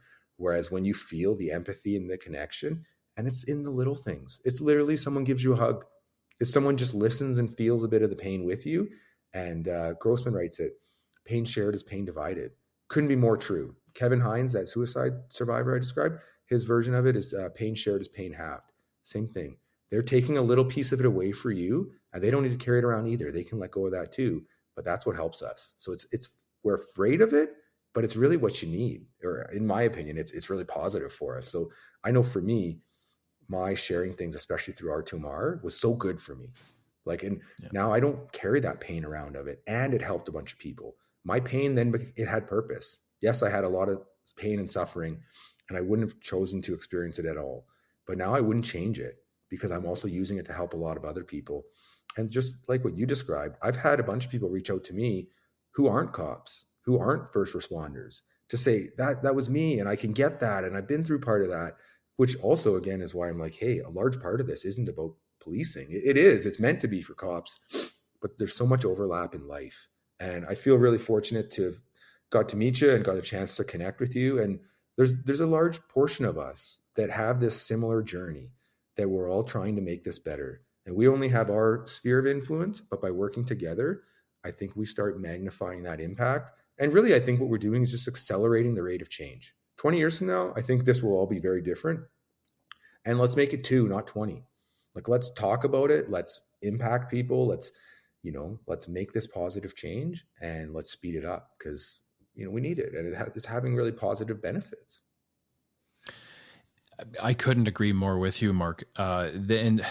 This journey is obviously so unique, but once you come out the other end and you're starting to put yourself back together, you learn just so much. The cure to PTSD, and you nailed it, I think, is really, it's people, it's connection, it's community. It's support. It's so simple. It's so simple. But we alienate ourselves and we shove ourselves and we isolate ourselves back into these corners of pain and suffering, and we try to go through it on our own. And that is the absolute wrong way to do it. So having you on this show today to echo that, I know is going to register with one person out there that's going through pain and suffering, and they're in the earlier stages of PTSD or wherever they're at. But so many people out there are going to take so many nuggets away from this, so many gems, and they're going to be able to apply it to their own lives. And that's why we do it. That's the sole reason.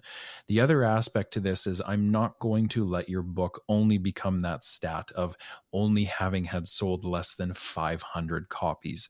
So the people that are here listening to me and starting to jump behind me and start to experience what I'm talking about, we're going to help you as much as you can so that you can get those copies out and you can get the word out so that we can save some people. We didn't even get a chance to really dive deep into addiction or even suicide. But again, this stuff can end someone's life. Yeah, and we need to end that. Absolutely. And what you were saying about the connection. So Bessel van der Kolk, who's the author of that, The Body Keeps the Score, he says that the number one protective factor in regards to trauma is actually your support network. And I think it's a part of why I healed as well as I did, because I had such a great support network. My old team literally planned a training day around doing their job in plain clothes, which we wouldn't normally do, just to come meet me for lunch to make sure that they knew that I cared. And it's often the messages we send when we say, hey, how are you? Or thinking about you or whatever. We're saying, I give a shit about you. And that is really powerful because that's the kind of stuff that matters. So yeah, I totally agree with what you're saying. I thank you for your support. Like I say, I love what you're doing, and I look forward to hearing many more of your podcasts going forward. So thank you. An honor for you to be on the show today, even from my own end, someone who is well-versed in this area. This is Mark Bouchard, everyone. Please tune in, listen to this, do whatever you can to help Mark on the back end. Mark, we are going to wrap it up. I kind of feel bad that we're wrapping it up because, to be honest with you, we could probably go on for like another 2 hours easily, but I've got to shift. I got to jump into a few other things even for myself. So we're going to pause now. There's a very good chance I'd love to have you back on later when the book maybe comes out and where you're at then with it and how we can help support you and kind of what you're doing then. So much love to you, Mark. Thank you for being here. Thank you for being a guest on season 2. I can't wait to release this one. There are going to be so much amazing things that come from just that alone. So thank you. Thanks a lot, Nathan. I really appreciate it. Thank you for joining us on season 2. If you are a first responder with an incredible story into post-traumatic stress, please reach out and connect with myself. Season 2 is based on your story. And if you want to step up to the plate and share your story with the world, I would be more than honored to help you do that. Thank you for your continued support with this project, and thank you for tuning in today.